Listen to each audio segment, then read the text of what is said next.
Hello, world. What's Happy poppin'? Sunday. Video number 2. Taking this video number 1.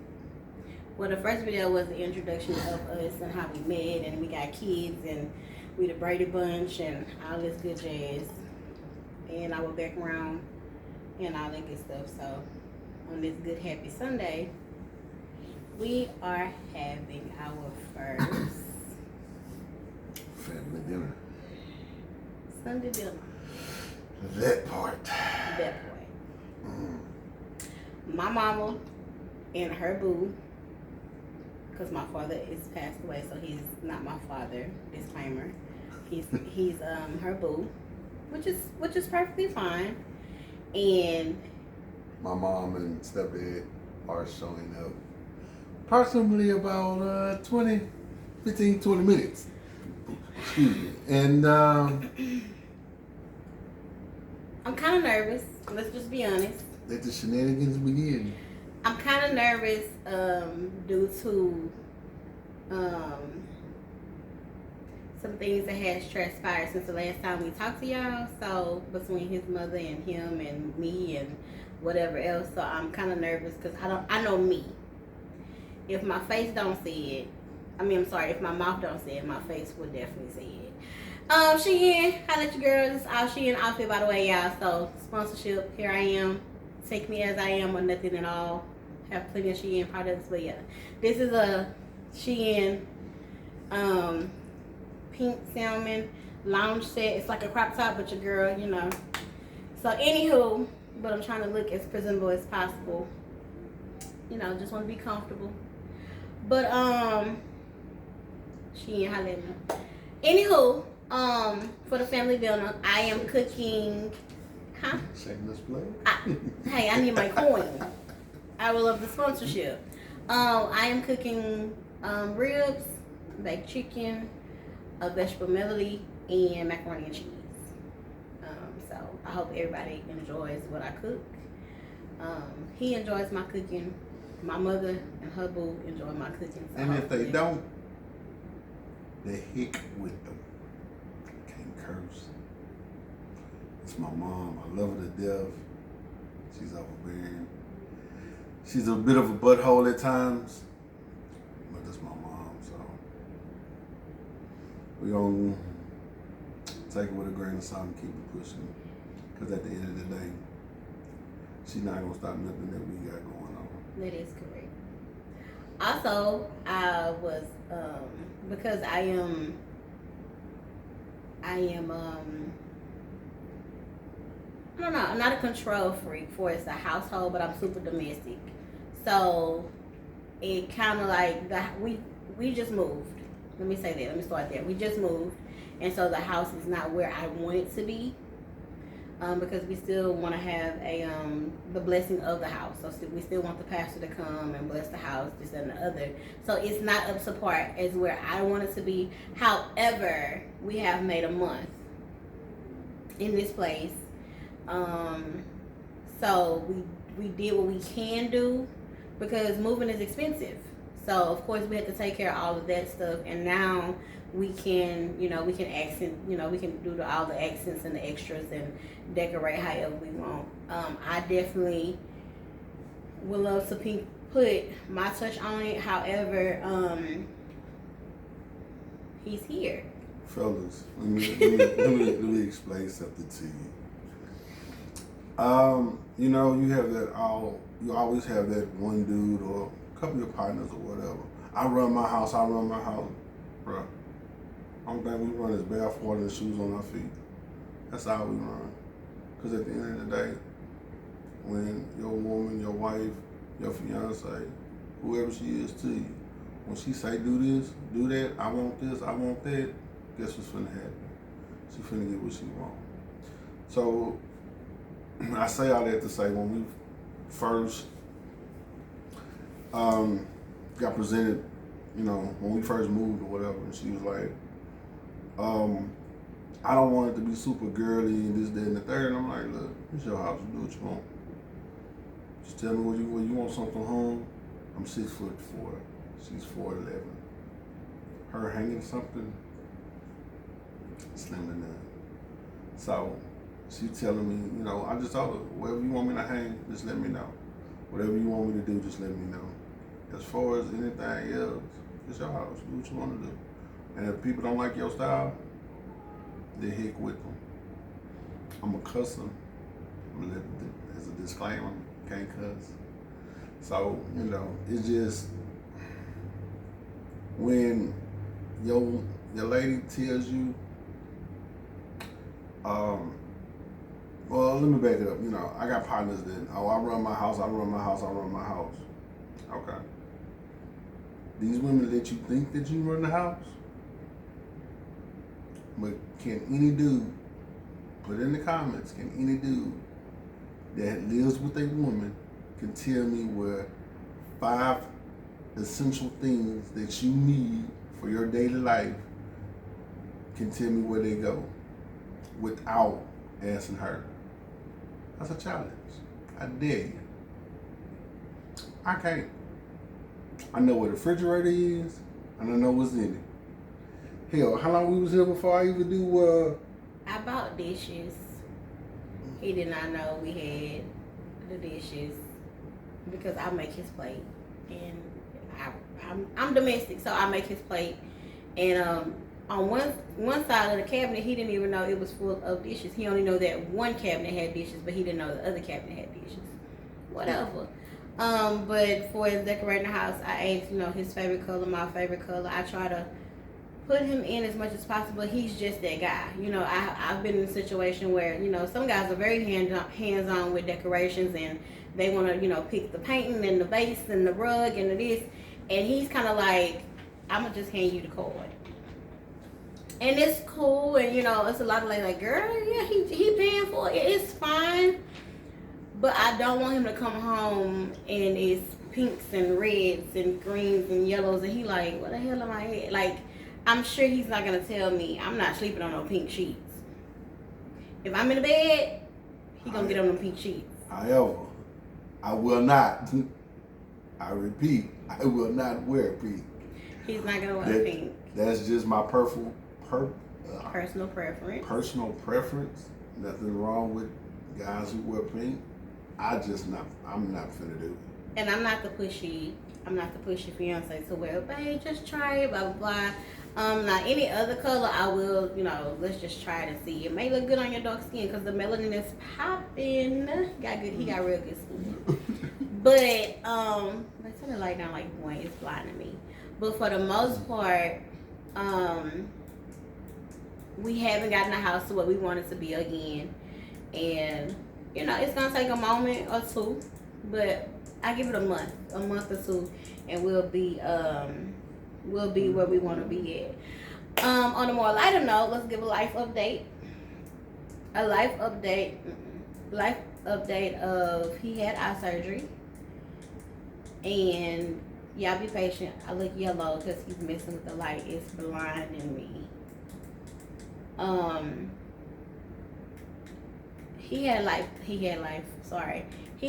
surgery. And so if you hear kid, my daughter is home from her vacation. Pardon me, I'm being paid. But he had okay. So yeah, my kid is back from vacation, summer vacation with her dad. She had an awesome time. She came back in one piece, and I'm happy she is. And we got a puppy. Life update. We got a puppy. 2 kids. Because they fight and argue like we have 2 kids. She's a 5-week-old cow dog. Anybody know how to take care of a cow dog? Please hit me up in the comments because we just winging it. I gave the dog cheeses the other day.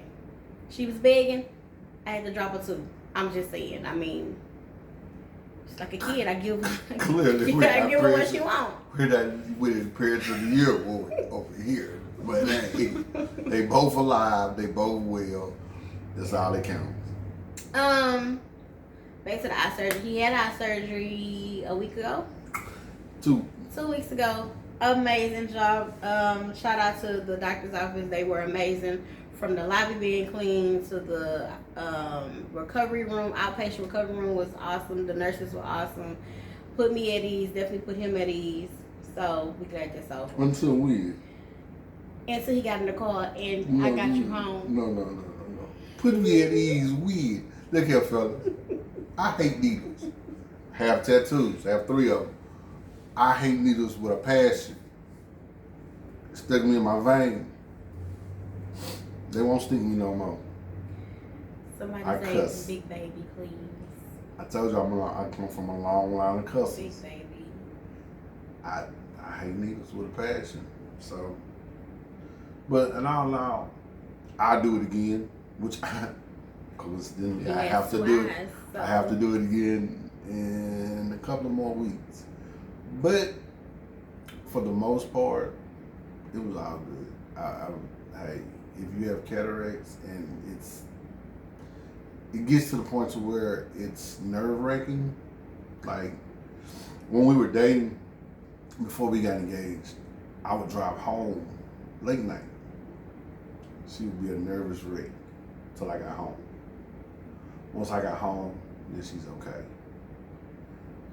But, you know, I've done it. I did it for numerous reasons. 1, hell, I need to see. 2, I did it for her. Because that is one less worry that runs through her mind. Am I okay? I drive for a living. I'm a truck driver. I drive for a living. So during the day, I'm fine. At night, it's horrible. Quick story. Last 2 weeks ago, I got trapped. I got stranded in Louisiana. Before the surgery. Yeah, right before the surgery. Matter of fact, a couple of days before the surgery, I got stranded in Louisiana. I had to pull up on the side of the road because I couldn't see at night. So definitely, if you have a cataract, and that goes for anyone. If you have a cataract and you have someone or somebody who loves you and care for you, do it. Do it for them. If you don't want to do it for yourself, do it for them. Shout out to all the truck driver wives. I don't care if they local. I don't care if they do 50 states. I don't care if they UPS truck driver. Due to the road rage and due to the gun violence and whatever else we have going on, we're here in Houston, Texas, and it has been crazy. So just driving on a day-to-day, a lot of people take leaving home and coming back home for granted, but that in itself is a blessing, because someone has a bit of road rage. He has come down, but he will use his horn. So if you get blue at, just wave at it because it's probably him. But he has gotten so much better. But now when you blow at somebody, they want to shoot you. You know, and so truck drivers, I mean, they, you know, cars buck you off the road, they won't let you over, blah blah blah, this and the other. So I definitely stay prayed up for as that goes. Another video, change of career and trying to get married, so that would be another video for another time. But hopefully he does change his career, and we're working on that as we speak. Change of career and trying to get married. It's not bad. It's not shaky ground, but it is a conversation. So shout out to truck driver wives again. If y'all know how to deal with this, if y'all can help my anxiety, please help me, because the nights that I have to be home by myself, randomly, without being told ahead of time, I'm learning how to deal with it. Because you get stuck in traffic. When he got stuck in traffic, the bridge was closed on Louisiana. Coming to Texas to Louisiana, the bridge was closed, so he was forced to exit. And in the process of him exiting, by his eyes being bad, he couldn't make it home. So he had to pull over at a truck stop, and he talked to me. He talked to me, you know, pretty much all the time that he was on the road. But me having an attitude and me being me, and I have to get up at 3:30 in the morning to go to work. So I had to give me some rest, but I couldn't rest because he was stuck at a truck stop. Like, I want to say stuck on the side of the road, because that's pretty much what it was. You was in traffic for what? 4 hours. A total of 6, but I stood in one spot for about 3 to 4 hours. So definitely, truck driver wise, hit me up. Let me know how do I mentally prepare myself for something like that, especially someone that comes home every day, no later than 7 o'clock. He's at home. So for me to just not hear him come through the front door, but he's on the phone with me saying I'm stuck on a bridge and I'm stuck in traffic, like definitely have my nerves bad. But anywho, we just came to introduce the video. We're gonna do this family dinner. They'll be here in a moment, and pray for us, please. y'all pray for my facial expressions. I got, it's if y'all got the facial expression ministry, help me out, because it's my mind and it reflects on my face. It don't necessarily come out my mouth unless it's just really, really, really bad. But for the most part, I need to, it's the face expression ministry that I'm looking at. I need to get in somebody's ministry, because if you want to read me, always look at my face. That will definitely tell you everything you need to know. But I'm grateful that surgery came through perfect. He's gonna have another one. This one won't be half bad. I pray that this family dinner is and what we're trying to do, honestly, we're trying to get these parents to meet before the wedding.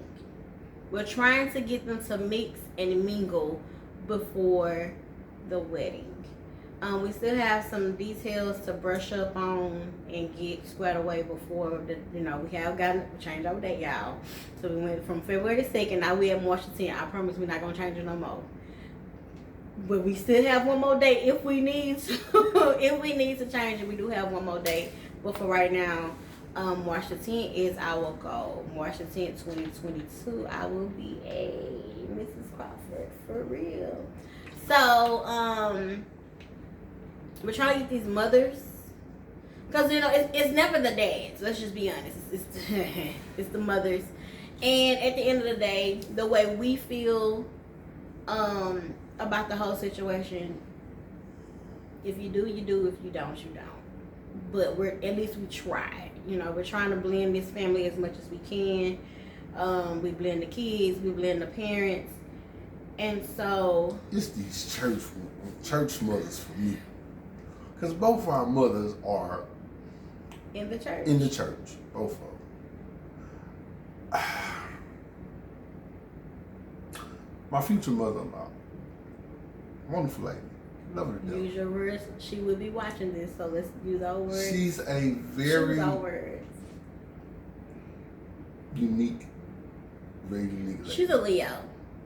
Shout out to Leo. She's the beginning of August. She's very unique.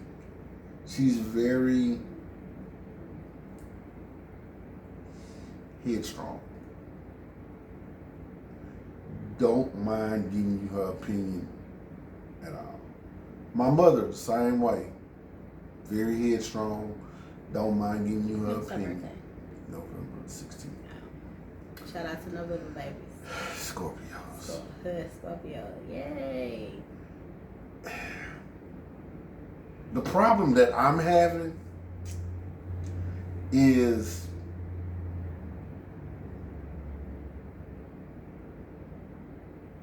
they both wants to be in control. So we tend to whatever. But when it gets to that point to where we just say whatever, it's not a good outcome. Because then we say, you know what, we just gonna do what we want to do, and whoever show up, show up, and that's what we have right now. Whoever show up, show up. If you don't, you don't. We have a thing. She started it, and I picked it up. But we have a thing that we say: if you're here for the marriage, cool. But if you just come for the wedding, you can stay where you at. Correct. Because we want to surround ourselves around with people who's been married. I don't care if you've been married a year, 2 years. We just want to be surrounded with people who's been married and that's going has a successful marriage. That's going to help us have a very successful marriage. That's not going to tell us wrong. Shout out to Fantasia on Taylor Talks, because that has really been our pillow talk at night, because they are amazing. The topics are amazing, and the things that, you know, the comments and the concerns and the questions that's been brought up within Taylor Talks, it helps our household. So shout out to Fantasia on Taylor Talks. And matter of fact, she sent me one. It was like right after they had that baby. It was their first podcast back after they had that baby, and there was some things that was said that, because at the time it was, matter of fact, it was the day that I had just got back home, so she was still a little mad. She wasn't mad at me, but she was still mad. And mad at his job and the situation. It was some things that was said on there that helped us cope through it. So big shout out to them. That's all I got. What you got? That's it. We're about to go entertain, enjoy, get fat full, and we'll give you guys an update before we go to bed tonight. Peace out.